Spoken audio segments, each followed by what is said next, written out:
चल गइल के हमर जिंदगी खराब हो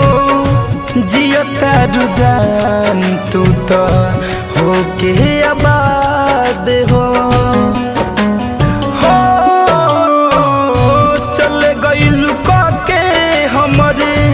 जिंदगी खराब हो जियता रुझान तू तो होके आबाद हो लगता जुदाई ओकर हो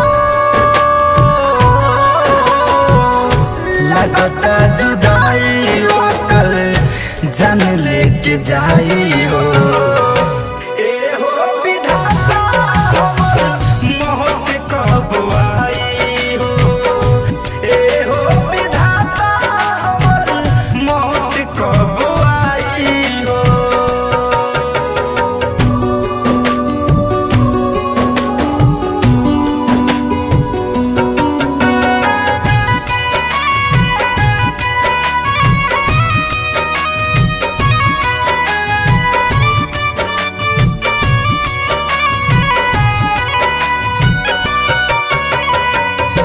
कैसे के प्यार केहू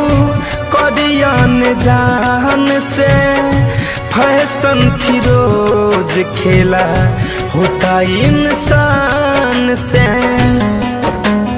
हाँ कैसे के प्यार केहू करियन जान से शिव मन मोही खेला होता इंसान से बिछड़ के धनंजय से हो